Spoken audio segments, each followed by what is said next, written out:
அனைவருக்கும் வணக்கம். இதுக்கு முன்னாடி பார்த்த வீடியோவில் வந்து பார்த்திங்கன்னா நம்ம குரூப் 1 2024 கேட்ட குரூப் 1 கொஷின்ஸு 70 கேள்விகள் இருக்குது பார்த்துருந்தோம். அதோட கண்டினியூவேஷனாக இந்த வீடியோவில் பார்த்திங்கன்னா 71வது கேள்வியிலேருந்து பார்க்கலாம். சரியா? ஸோ இதில் பார்த்திங்கன்னா ஃபஸ்ட்டு இந்த 71st கொஷின் 71வது கேள்வி பாருங்களேன். கூற்று காரணம் கொடுத்துருக்காங்க. கூற்றில் என்ன கொடுத்துருக்காங்கன்னு பார்க்கலாம். பாமன் ஷா மிக சரியாக தாக்குதல் தொடுத்து வாரங்கல் மற்றும் ரெட்டி அரசரான ராஜமுந்திரி கொண்டவீடு ஆகியவை மீது ஆதிக்கம் செலுத்தி ஆண்டுதோறும் திரை செலுத்தி வந்தார் அப்படின்னு சொல்கிறாங்க. ஸோ கூற்றில் கொடுத்துருக்கிறது பாமன் ஷா அவர்களை பற்றி.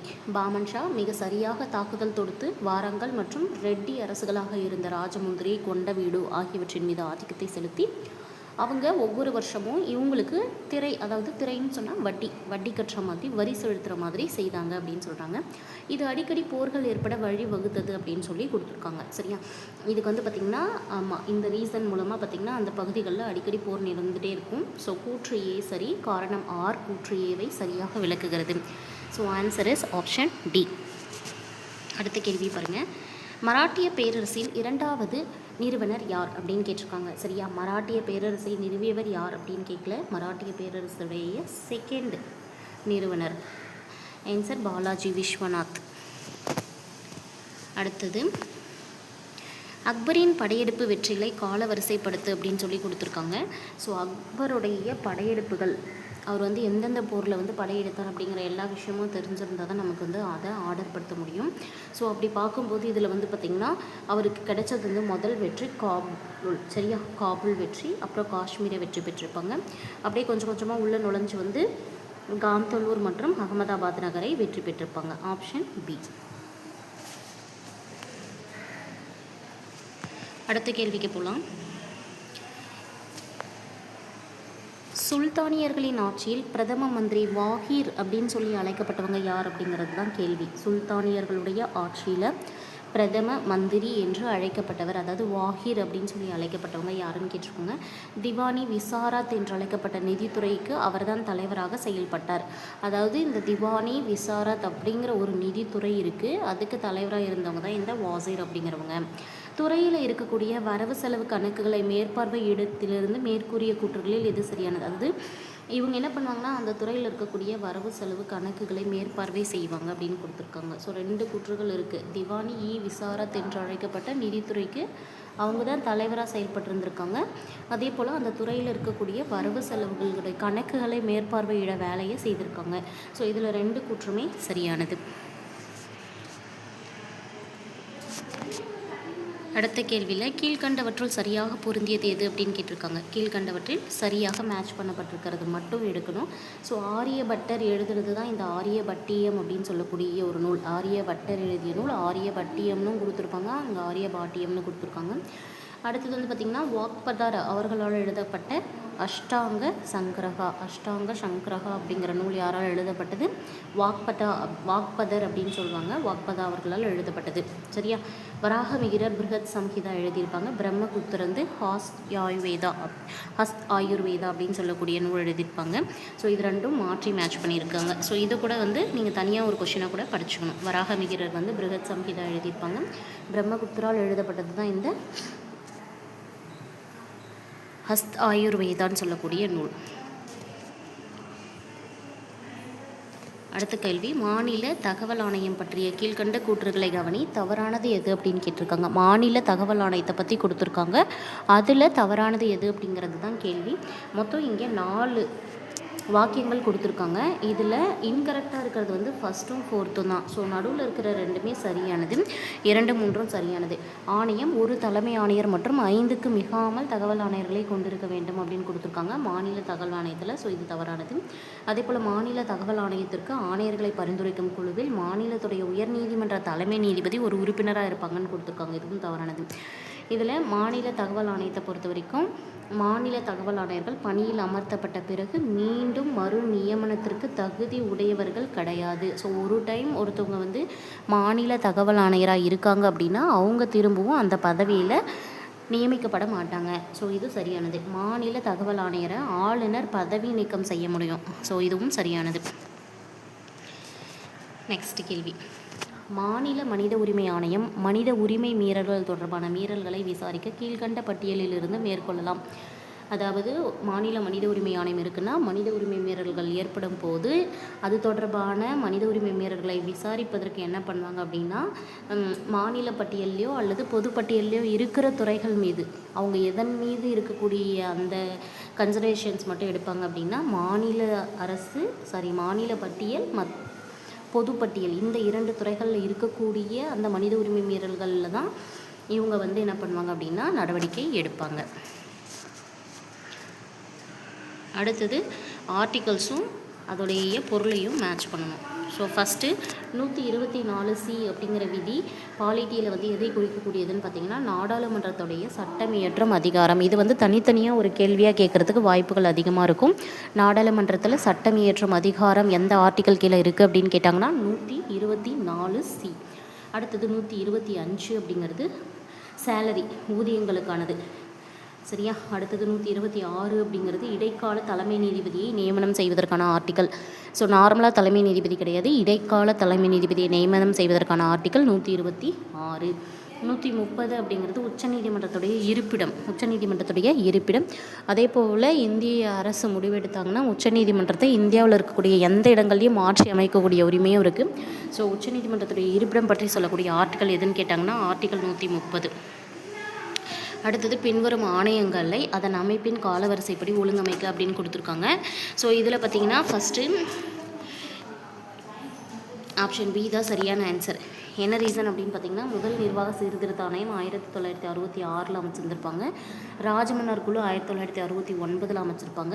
சர்க்காரியா ஆணையம் அப்படிங்கிறது 1983 அமைச்சிருப்பாங்க. பூஞ்சி ஆணையம் அப்படிங்கிறது 2007 அமைக்கப்பட்டிருக்கும்.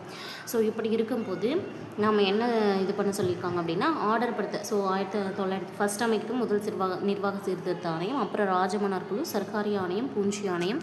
இதில் பார்த்திங்கன்னா இந்த சர்க்காரியா ஆணையமும் பூஞ்சி ஆணையமும் சென்ட்ரல் கவர்மெண்ட்டால் அமைக்கப்பட்டது, மத்திய அரசு. ராஜமன்னார் குழு அப்படிங்கிறது 1969 அமைக்கப்பட்ட 1971 அவங்க அறிக்கைக்கு தாக்கல் செய்திருப்பாங்க.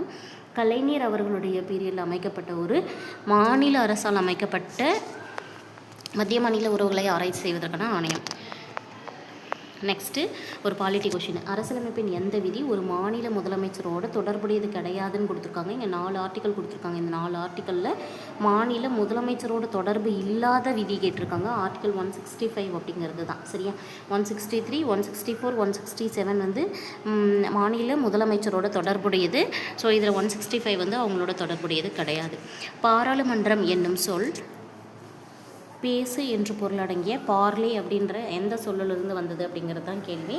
ஸோ பார்லிமெண்ட் அப்படின்னு சொல்கிறோம், அது தமிழில் பாராளுமன்றம் அப்படின்னு சொல்கிறோம்.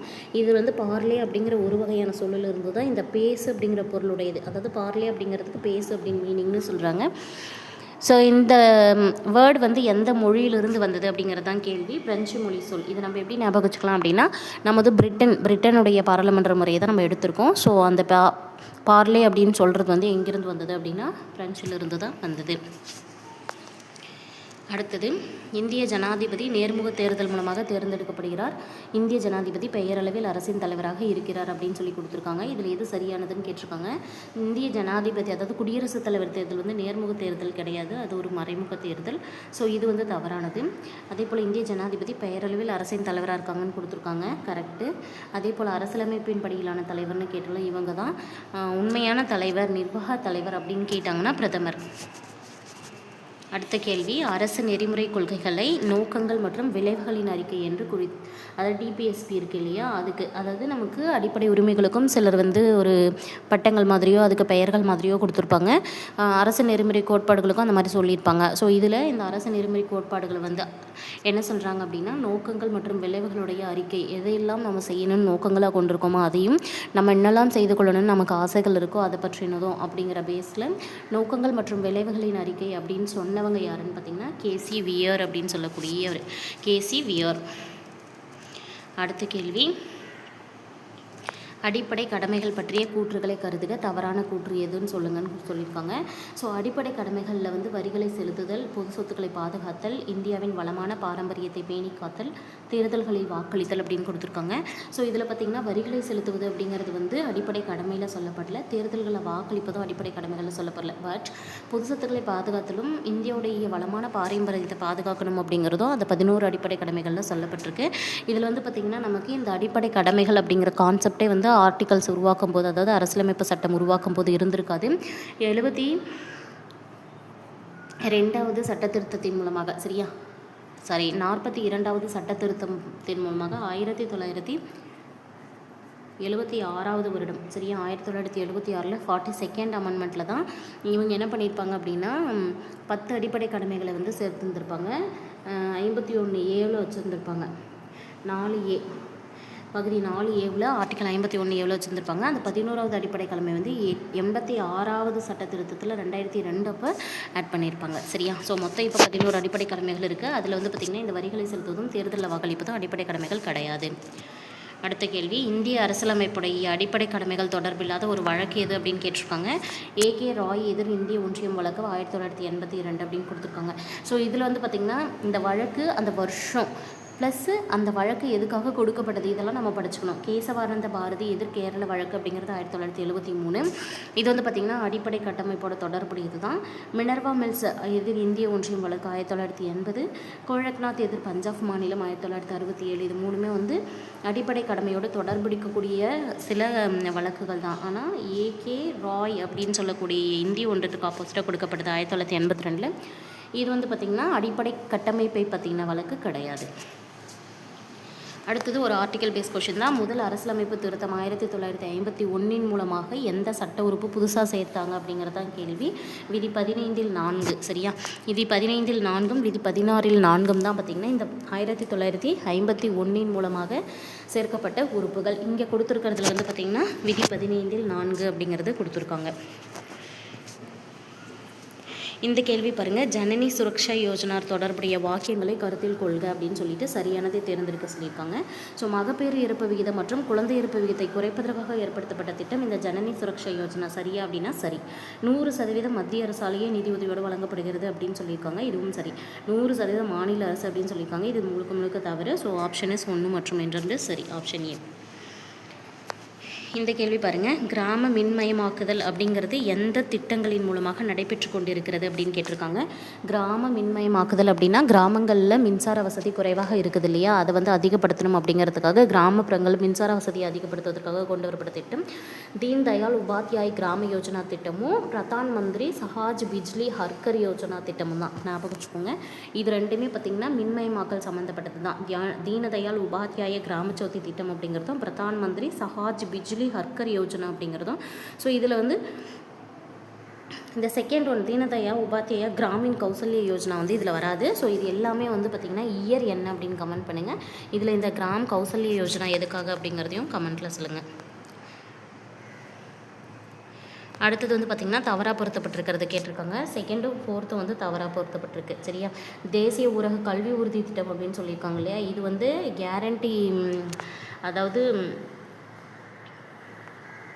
எம்ப்ளாய்மெண்ட் கேரண்டி ஸ்கீம் தான் வந்து பார்த்திங்கன்னா NREGA அப்படின்னு சொல்லக்கூடியது. SGSY வந்து சம்பூர்ண ஊரக சுயசார்பு திட்டம் அப்படின்னு கொடுத்துருக்காங்க. அதுவும் தவறானது.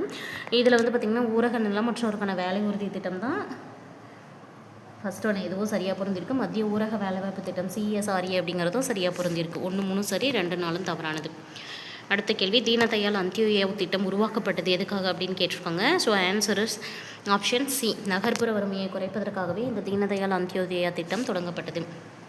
அடுத்த கேள்வி, ஒரே வரி ஒரே சந்தை ஒரே நாடு அப்படிங்கிற பொன்மொழி எதோட தொடர்புடையது அப்படிங்கிறது தான் கேள்வி. சரக்கு மற்றும் சேவை வரி GST அப்படிங்கிறது. GST பேஸ் பண்ணி மற்ற 2 கொஷின் என்ன கேட்பாங்க அப்படின்னா, GST வந்து எப்போ முதல்ல நடைமுறைக்கு வந்தது அப்படிங்கிறதையும் மத்திய அரசால் எப்போது பாராளுமன்றத்தில் நிறைவேற்றப்பட்டது அப்படிங்கிற 2 கொஷின்ஸ் கேட்பாங்க. இதில் GST வந்து நடைமுறைப்படுத்தப்பட்டது அப்படின்னு பார்க்கும்போது ஜூலை 1, 2017. அதுவே பார்லிமெண்ட்டில் ஒப்புதல் வாங்கப்பட்டது அப்படின்னு பார்க்கும்போது மார்ச் 29, அதே 2017. ஞாபகம் வச்சுக்கோங்க. இது 2யும் கேட்பாங்க அடிக்கடி. நெக்ஸ்ட் கேள்வியும் ஒரு பொறுத்துக்கு தான், பின்வரும் வகையை பொறுத்துக்கு அப்படின்னு கொடுத்துட்டாங்க. நிதி கொள்கை அப்படிங்கிறது வந்து வரி விதிப்புக்கு, நிதி கொள்கை அப்படிங்கிறது வரி விதிப்பு. பணவியல் கொள்கை அப்படிங்கிறது எதில் வரும்னு பார்த்தீங்கன்னா ரொக்க இருப்பு விகிதம். பணவியல் கொள்கை அப்படிங்கிறது ரொக்க இருப்பு விகிதம். ஆர்பிஐ அப்படின்னு சொல்லக்கூடியது நாணயத்தாள்களை வெளியிடுவது. யார் வந்து இது கொஷின் ஆல்ரெடி வந்து சில கொஷின் பேப்பரில் வந்து எப்படி இருக்குது அப்படின்னா நாணயத்தாள்களை வெளியிடுவது யார் அப்படிங்கிற மாதிரி ஒரு கொஷின் கேட்பாங்க. ஆர்பிஐ தான், அதாவது மத்திய ரிசர்வ் வங்கி, ரிசர்வ் பேங்க் ஆஃப் இந்தியா தான். கடன் கட்டுப்பாடு அப்படிங்கிறது கடன் விநியோகம், கடன் கட்டுப்பாடு அப்படிங்கிறது கடன் விநியோகத்தோட மேட்ச் பண்ணலாம். So answer option A 4, 3, 1, 2. அடுத்த கேள்வி, ஃபஸ்ட்டு 5 ஆண்டு திட்டத்தை பற்றி இங்கே வந்து கூற்றுகள் கொடுத்துருக்காங்க. மொத்தம் 3 கூற்றுகள் கொடுத்துருக்காங்க. அதில் சரியானது மட்டும் கேட்குறாங்க. விவசாய உற்பத்தியை அதிகரிக்க விவசாயம் மற்றும் நீர்ப்பாசனத்திற்கு அதிகமான கவனம் செலுத்தப்பட்டதுன்னு சொல்லியிருக்காங்க. ஸோ முதல் 5 ஆண்டு திட்டம் 1951 1956 இது ஞாபகம் வச்சுக்கோங்க. இந்த 5 ஆண்டு திட்டங்கள் எல்லாமே வந்து பார்த்திங்கன்னா திட்டக்குழுவிற்கு மாற்றாக கொண்டு வரப்பட்டது. சரி, திட்டக்குழு அவங்க பிளானிங் கமிஷன் இருக்காங்க இல்லையா, அவங்க வந்து இது பண்ணி தான் இந்த 5 ஆண்டு திட்டங்களையும் கொண்டு வந்திருப்பாங்க. அதுதான் சொல்ல வந்தேன். ஸோ 1951 56 வரைக்கும் முதல் 5 ஆண்டு திட்டம் இருந்திருக்கும். விவசாய உற்பத்தியை அதிகப்படுத்தணும், விவசாயத்தை வந்து நீர்ப்பாசனத்தையும் கவனம் செலுத்தணும் அப்படிங்கிறதுக்காக தான் இந்த முதல் 5 ஆண்டு திட்டம். இது சரியானது. இது சில மாற்றங்களோட ஹரட்டோமர் மாதிரி அடிப்படையாக கொண்டது அப்படின்னு சொல்கிறாங்க. ஹரட்டோமர் மாதிரி தான் ஃபஸ்ட்டு 5 ஆண்டு திட்டம் அப்படிங்கிறது ஹரட்டோமர் மாதிரி தான். ஸோ மகளநோபிஸ் மாதிரி பின்பற்றப்பட்டது அப்படின்னு கொடுத்துருக்காங்க. ஆக்சுவலாக வந்து செகண்ட் 5 இயர்ஸ் பிளான் தான் மகளநோபிஸ் மாதிரியே பின்பற்றப்பட்டது. ஸோ இது தவறானது. ஸோ ஆன்சர் ஆப்ஷன் பி 1 மற்றும் 2 மட்டும் சரியானது. அடுத்த கேள்வி காலவரிசைப்படுத்த சொல்லி கொடுத்துட்டாங்க. மித்ரமேளா, அனுசீலன் சமிதி, இந்திய தன்னாட்சி கழகம், இந்துஸ்தான் கதர் அப்படின்னு சொல்லி 4 இயக்கங்கள் பற்றியும் கொடுத்துட்டாங்க. ஸோ இதில் நம்ம இது பண்ணும்போது பார்த்திங்கன்னா கரெக்டாகவே மித்ரமேளா சங்கம், அனுசீலன் சமிதி, இந்திய தன்னாட்சி கழகம், இந்துஸ்தான் கதர் அப்படின்னு சொல்லிட்டு இதில் இருக்கக்கூடிய எல்லாமே வந்து ஒரே ஆர்டராக தான் கொடுத்துருக்காங்க. 1 2 3 4 அப்படின்னு சொல்லிட்டு. இது வந்து ஒவ்வொன்றும் என்னென்ன வருஷம் அப்படிங்கிறத இப்போ பார்க்கலாம். ஸோ இதில் வந்து பார்த்திங்கன்னா மித்ரமேளா சங்கம் அப்படிங்கிறது வந்து 1906, அனுசீலன் சமிதி 1902, தன்னாட்சி கழகம் அப்படிங்கிறது 1916, ஹிந்துஸ்தான் கதர் அப்படிங்கிறது வந்து எப்போ அப்படின்னு நீங்கள் கமெண்ட் பண்ணுங்கள். ஸோ இப்படி நம்ம பார்க்கும்போது 1 2 3 4 அப்படிங்கிறது தான் சரி. அடுத்த கேள்வி, 1947 இந்திய தேசிய காங்கிரஸ் பிரிவினைக்கு ஒப்புக்கொண்டது அப்படின்னு சொல்கிறாங்க. 1947 இந்தியா பாகிஸ்தான் அப்படின்னு சொல்லிட்டு 2ஆக பிரிக்கலாம் அப்படின்னு சொல்லிட்டு சொல்கிறாங்க இல்லையா, அந்த இந்திய பிரிவினைக்கு காங்கிரஸ் வந்து ஒப்புக்கொள்கிறாங்க. எதுக்காக அப்படிங்கிறது தான் கேள்வி இங்கே. இது இரு தேச கோட்பாடு அவர்களால் ஏற்றுக்கொள்ளப்பட்டது. 2 தேசங்கள் இருந்தது, முஸ்லீம்கள் மற்றும் ஹிந்துக்கள். அவங்க வந்து 2ஆக பிரியணும்னு நினச்சாங்க. அந்த 2 தேச கோட்பாடுகளும் அவங்களால ஏற்றுக்கொள்ளப்பட்டது. பிரிட்டிஷ் அரசால் திணிக்கப்பட்டது மற்றும் காங்கிரஸ் இந்த விஷயத்தில் வந்து உதவியே இல்லாமல் இருந்தது. சரியா? ஸோ காங்கிரஸ் வந்து பிரிஞ்சு போகிறதுல விருப்பம் இல்லைனாலும் காங்கிரஸ் ஆதரிக்கிறதுக்கு அங்கே எந்த ஒரு உதவியும் இல்லாமல் இருந்தது. அப்படிங்கிறதுனால அதை ஏற்றுக்கிற கட்டாயத்துக்கு கொண்டு செல்லப்பட்டனர்.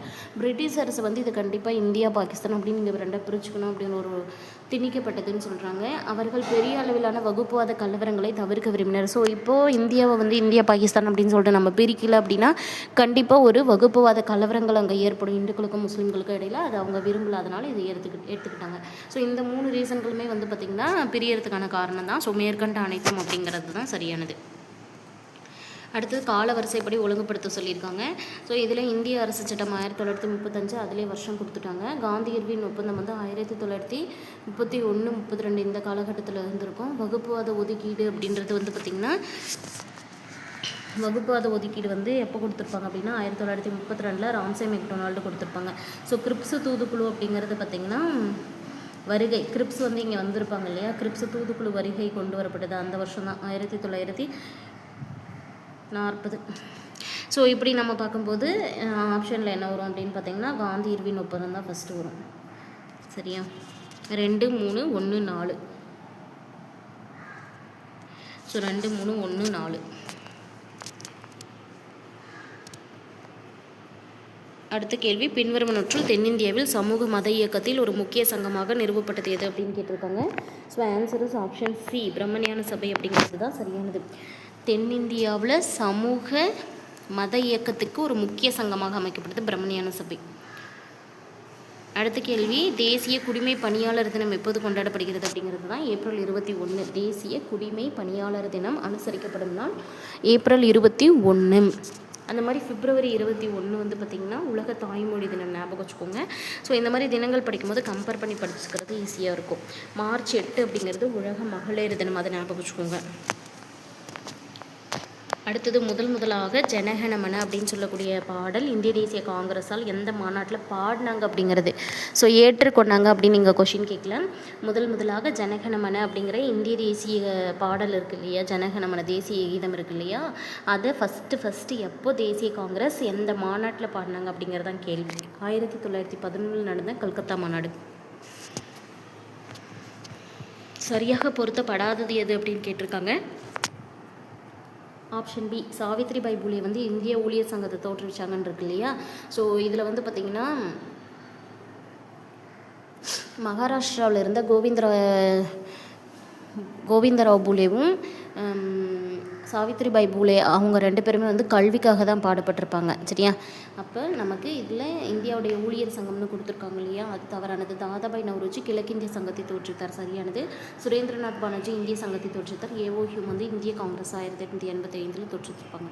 ஸோ மற்ற 3மே சரியானது. இதில் இந்தியாவின் ஊழியர் சங்கம் அப்படிங்கிறது வந்து சாவித்ரிபாய் பூலே அப்படின்னு கொடுத்துருக்கிறது தவறானது. அடுத்த கேள்வி, உடுக்கை இழந்தவன் கை போல என்பதற்கு வள்ளுவர் எதை ஒப்பிடுகிறார் அப்படின்னு கேட்டிருக்காங்க. ஃப்ரெண்ட்ஷிப் தான், அதாவது நட்பை தான் ஒப்பிட்டு சொல்லியிருப்பாங்க. சமய நடுநிலை பண்பு கொண்டது திருக்குறள் அப்படிங்கிறதுக்கு என்ன காரணம் கொடுத்துருக்காங்க அப்படின்னு கொஷின் கேட்டிருக்காங்க. எல்லா சமயத்தவருக்கும் இது வந்து நூல் அப்படின்னு சொல்லி சிறப்பு பெறலாம். ஸோ எந்த சமயத்தை சேர்ந்தவங்களும் திருக்குறள் அப்படின்னு எங்கள் சமயத்தை சேர்ந்த நூல் அப்படின்னு சொல்லக்கூடிய அளவுக்கு அதில் கருத்துக்கள் இருக்குது அப்படின்னு சொல்லியிருக்காங்க. கடவுள் உண்டு என்பவர் மட்டும் இல்லாமல் இல்லை அப்படிங்கிறவங்களுக்கும் ஏற்கக்கூடிய சில கருத்துக்கள் இதில் நிறைய இருக்குது. இனம், ஜாதி, சமயம், வகுப்பு எல்லாவற்றுக்கும் அப்பாற்பட்டு இருப்பதால் இதில் வந்து தன்னுடைய நூலா அப்படின்னு சொல்லப்படுது. சரியா, அதே போல் மனித இனத்திற்கு பொதுவான ஒழுக்கம் அறிவும் அறிவுறுத்தப்படுறதுனால சமய நடுநிலை பண்பு இருக்கிறதா சொல்கிறாங்க. ஸோ இது எல்லாமே சரியானது தான். ஆன்சர் ஆப்ஷன் டி, அனைத்தும் சரி. அடுத்தது தவறான பொருத்தம் எது அப்படின்னு கேட்டிருக்காங்க. நீதி கட்சி திராவிடர் கழகம் என்று பெயர் மாற்றப்பட்டது ஈரோடுன்னு கொடுத்துருக்காங்க. ஆக்சுவலாக சேலத்தில் வந்து ஒரு மாநாடு நடந்திருக்கும், அதில் தான் வந்து நீதி கட்சியின் பெயரை திராவிடர் கழகம் தீகா அப்படின்னு சொல்லி போட்டுருந்துருப்பாங்க. ஸோ கருப்பு சட்டை திருமணம் கொண்டு வரப்பட்டது வந்து சேலம்னு கொடுத்துருக்காங்க. ஈரோட்டில் தான் கருப்பு சட்டை திருமணம் கொண்டு வரப்பட்டிருக்கும். ஸோ இது ரெண்டுமே கொஞ்சம் ஆப்போசிட்டாக மேட்சாக இருக்குது. அண்ணாதுரை தலைமையில் சுயமரியாதை மாநாடு நடத்தப்பட்ட இடம் துறையூர். ஸோ சுயமரியாதை மாநாடு எந்த இடத்துல நடைபெற்றது அப்படின்னு ஒரு கொஷின் கேட்பாங்க. துறையூர். அதுக்கு தலைமை தாங்கியவர் யாருன்னு கேட்டாங்கன்னா சிஎன் அண்ணாதுரை. பாரதிதாசன் அண்ணாதுரையை அறிஞர் அப்படின்னு பட்டம் சூட்டியது எது? ஸோ அறிஞர் அண்ணாதுரை என்று அழைக்கப்பட காரணமாக இருந்ததே பாரதிதாசன் அவர்கள் வந்து அண்ணாதுரை அவர்களுக்கு அறிஞர் அப்படிங்கிற பட்டம் கொடுத்தது தான். அது எங்கேன்னு கேட்குறாங்க, சென்னையில். ஸோ இது ரெண்டுமே சரியானது. 1, 2 சரி, 3, 4 தவறானது. 1929 நடைபெற்ற முதல் சுயமரியாதை மாநாட்டில் தலைவர் யார் அப்படின்னு கேட்குறாங்க. இது வந்து பார்த்திங்கன்னா WPA சவுந்தரபாண்டியன் அப்படிங்கிறவங்க தான். முதல் சுயமரியாதை மாநாடு எங்கு நடைபெற்றது அப்படின்னு ஒரு கொஸ்டின் கேட்பாங்க. ஆக்சுவலாக சுயமரியாதை இயக்கம் தொடங்கப்பட்டது 1925 தான். ஆனால் 4 ஆண்டுகளுக்கு பிறகு 1929 தான் முதல் சுயமரியாதை மாநாடு செங்கல்பட்டுல நடந்திருக்கும். இந்த கொஷினையும் அடிக்கடி கேட்பாங்க. சரியா, செங்கல்பட்டுல. இது வந்து பார்த்திங்கன்னா பெண்களுக்கு உரிமை இருக்கக்கூடிய அந்த முதல் தீர்மானம் தான் நிறைவேற்றப்பட்டிருக்கும், அதையும் கேட்பாங்க. அடுத்தது கீழ்கண்டவற்றை பொறுத்துக்கு அப்படின்னு சொல்லிட்டாங்க. ஆலய நுழைவு மற்றும் இழப்பீட்டு சட்டத்தில் யார் வந்து பங்கு பெற்றிருந்திருப்பாங்க அப்படின்னு பார்த்தீங்கன்னா ராஜாஜி. ஆலய நுழைவு மற்றும் இழப்பீட்டு சட்டம் கொண்டு வந்தவர் ராஜாஜி அவர்கள். ஆலய நுழைவு சட்டம் அப்படிங்கிறது வந்து பார்த்திங்கன்னா ஹோமந்துரர் கொண்டு வந்தது. ஆலய நுழைவு சட்டம். சுயமரியாதை திருமணங்கள் சட்டம் கொண்டு வரப்பட்டது அண்ணாதுரை அவர்களால். சென்னை மாகாண ஜமீன் ஒழிக்கப்பட்டது குமாரசாமி ராஜா அவர்களால். ரொம்ப முக்கியமான கேள்வி இது. சென்னை மாகாணத்தில் ஜமீன்தாரி முறை ஒழிக்கப்பட்ட சட்டம் கொண்டு வர காரணமானது வந்து சிஎம் குமாரசாமி ராஜா அவர்கள் வந்து முதலமைச்சராக இருக்கிற காலகட்டத்தில் தான். இதை மேட்ச் பண்ணது நமக்கு ஆன்சர் வந்து 2, 3, 1, 4 ஆப்ஷன் டி தான் வரும். அடுத்த கேள்வி, பின்வருவனவற்றுள் அரசு மகப்பேறு மற்றும் கண் மருத்துவமனையில் இந்தியாவின் முதல் பெண் பயிற்சி அறுவை சிகிச்சை நிபுணராக இருந்தவர் யார் அப்படின்னு கேட்டிருக்காங்க. அதாவது அரசு மகப்பேறு மருத்துவமனை மற்றும் கண் மருத்துவமனையில் இந்தியாவிலேயே முதல் பெண் பயிற்சி அறுவை சிகிச்சை நிபுணர் யாருன்னு கேட்டாங்கன்னா ஆன்சர் ஆப்ஷன் பி, முத்துலட்சுமி அம்மையார் அவர்கள். அடுத்த கேள்வி, அம்புஜத்தம்மாள் பற்றிய பின்வரும் கூற்றுகளில் எது உண்மை அப்படின்னு கேட்டிருக்காங்க. 1, 3 உண்மை அப்படின்னு கொடுத்துருக்காங்க. இவர் வந்து 1920 நடந்த ஒத்துழையாமை இயக்கத்தில் தம்மை இணைத்துக்கிட்டாங்க.